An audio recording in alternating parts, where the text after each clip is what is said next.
was wir alle schon befürchtet haben, man kommt von Fast Food nicht mehr los. Wir sind ja sozusagen das erste Jahr dabei schon gewesen, als die Formula Student in Deutschland am Hockenheimring angefangen hat.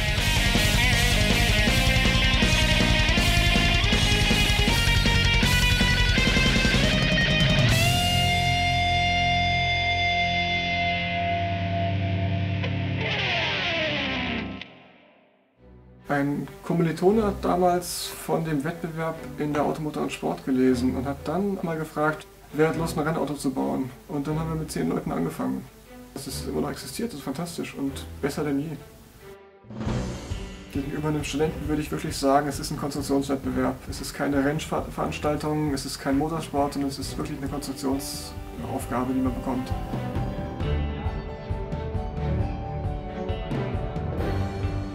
Für die Sponsoren ist die Formula Student natürlich ein sehr interessanter Bereich, da man Ingenieure oder den Kontakt zu Ingenieuren, zu jungen Ingenieuren oder zu angehenden Ingenieuren hat, die schon praktische Erfahrung gesammelt haben neben dem Studium, ganz klar.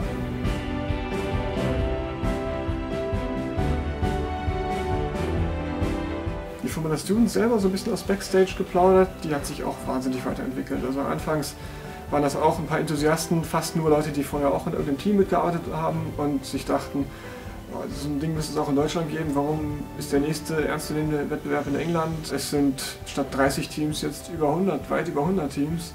Die werden alle untergebracht, die werden verpflegt, die sind auf dem Campingplatz untergebracht, die werden in Meetingräumen auf die Probe gestellt, bei den Static Events. Das muss alles irgendwie dieser riesigen Zahl jetzt angepasst werden. Und das wird man sich immer wieder gewahr, wenn man die Eröffnungsveranstaltung mitsieht, wenn dann der Raum, den die Studenten einnehmen in dem Foyer dort über den Pits, dass es solche Studentenmassen geworden sind. Das ist eine zeitlich angespannte Situation. Du lernst dann auch einfach mal für dich selber, auch einfach mal einen Plan zu machen. Das habe ich vorher überhaupt nicht gemacht. Also vor Formula Student, klar, du wusstest, wann irgendwelche Prüfungen sind und Vorlesungen, aber habe ich mir überhaupt keinen Plan gemacht, wann mache ich was. Dennoch habe ich in diesen fast 2 Jahren mehr denn je geschafft. Also man wächst über sich hinaus, man lernt dazu, man lernt das ganze Auto kennen und dann geht man auch mal in Prüfungen, wenn man irgendwie nur in wenigen Vorlesungen war und kämpft sich da durch, setzt sich mit Kommilitonen zusammen, mit denen man zusammengewachsen ist und dann schafft man die Prüfung auch so. Wir kämpfen wirklich über ein ganzes Jahr lang für ein gemeinsames Ziel und das bringt uns im Studium unheimlich weiter fürs Arbeitsleben später, aber ich kann es nicht erklären. Das ist Rennsport, es ist unheimlich viele Emotionen.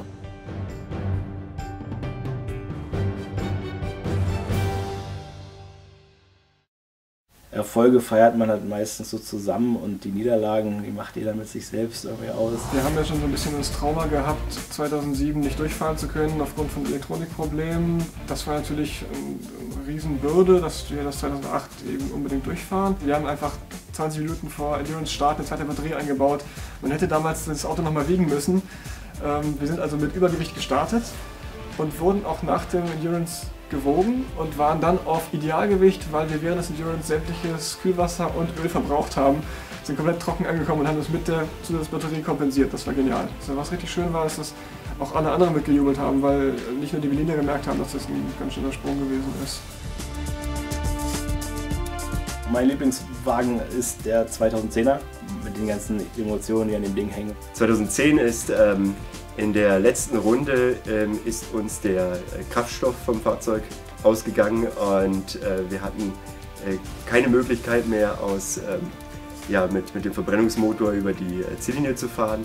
Und so kam es zu dem entscheidenden Moment, als einer der Streckenposten zu dem Fahrer gerannt kam und gesagt hat, dass er den ersten Gang einlegen soll und auf den Starterknopf drücken und damit über die Ziellinie. Und das hat genauso funktioniert. Und damit hatten wir das Rennen dann noch absolviert und die vollen Punkte für den Endurance bekommen können. Geändert hat sich dann daraufhin, dass wir mit Verbrennungsmotor gestartet waren und elektrisch übers Ziel kamen, dass die sogenannte oder bei uns genannte Fahrstybregel eingeführt wurde, dass ein Fahrzeug mit dem Antrieb, mit dem es startet, auch über die Ziellinie fahren muss. Optisch finde ich es auch super, weil dieses Konzept, was wir ja seit 2009 verfolgen, dieses Visible Technology, finde ich an dem Auto auch am besten. umgesetzt. Bis dato sahen eigentlich diese Formula Student Autos immer aus wie kleine Formel 1 Autos. Daran hat man sich immer orientiert und hat gesagt, aha, die haben hier so eine Nase, da so Seitenkästen und genauso machen wir das auch, nur kleiner. Und damals war unser Auto so eins der ersten, das halt völlig anders aussah. Spielt auch so ein bisschen diese ganze Formula Student Sache wieder, dass du halt auf den Events ja überhaupt nicht heimlich getan wird mit der Technik, was keiner versteckt die Technik da. Ne? Also du kannst zu jedem Team hingehen und sagen, oh cool, wer hat denn das gemacht? Wir haben vorher ganz oft getestet, Pressluftflasche, kann man den Wagen sauber durchschalten. Wir hatten an dem Tag ein Problem mit der Schaltung und dann wurde ich zur Ziellinie geschoben und ich glaube, um das zu schonen, oder das haben wir öfter im Testen mal gemacht, die Druckluftflasche zuzumachen. Und ich wurde von meinen Teamkollegen hingeschoben, von wegen, du schaffst das schon und wir glauben an dich und Puls ist enorm hoch. Und ich stehe an der Startlinie und man bittet mich noch einen Meter weiter nach vorne und die Druckluftflasche war zu. Also schalten war nicht möglich, absolute Panik, aber das hat sich dann relativ schnell aufgeklärt und dann ging es auch los. Super Gefühl, wahnsinnig, aber enorm hoher Druck. Dass es im Endeffekt nicht funktioniert hat, war eine Riesenenttäuschung für uns alle, das kann man nicht wegreden. Aber was wir da alle mitnehmen, ist, dass wir ein unheimlich gutes Auto gebaut haben, was auch im Nachhinein bei allen Tests die nachfolgenden Teams unterstützt hat. Also ich bin absolut stolz auf das Fahrzeug.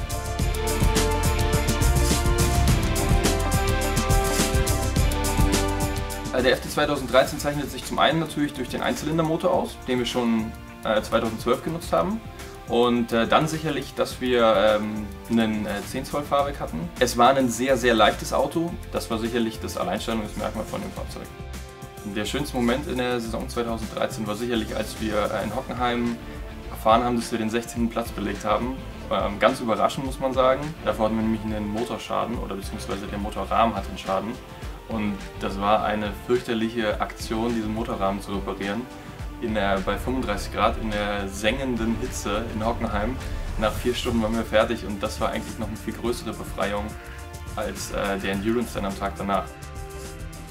Überraschendes Ereignis eigentlich bei dem Event in Ungarn war eben der Gewinn dieses Special Awards für die Elektronik. Wir nennen es immer wegweisende Elektronik oder einzigartige Elektronik und da hat man wirklich die Bestätigung mal bekommen, dass man anscheinend wirklich einzigartig Elektronik verbaut. Die Fahrzeuge macht einzigartig, dass sie komplett von Studenten gebaut sind. Von daher sind die Fahrzeuge alle für sich Unikate und absolut unbezahlbar. Inzwischen muss ich sagen, geht man da glaube ich schon sehr professionell ran an die ganze Sache von der Entwicklung her und von der Planung her, von der Organisation. Generell die Sponsorenthematik ist immer ein Riesenthema und da würde ich natürlich den Teams auch in den nächsten 10 Jahren wünschen, dass ausreichend Mittel zur Verfügung stehen. Ohne diesen Geist der Formula Student wäre das überhaupt nicht möglich gewesen. Jeder Wagen für sich trägt seine eigene Seele. Der Lohn für die ganze Arbeit für ein ganzes Jahr steckt eigentlich in diesem einen Augenblick, wenn dieses Auto übers Ziel fährt. Dass es jetzt 10 Jahre sind, haut nicht vom Hocker. Das ist der Knüller.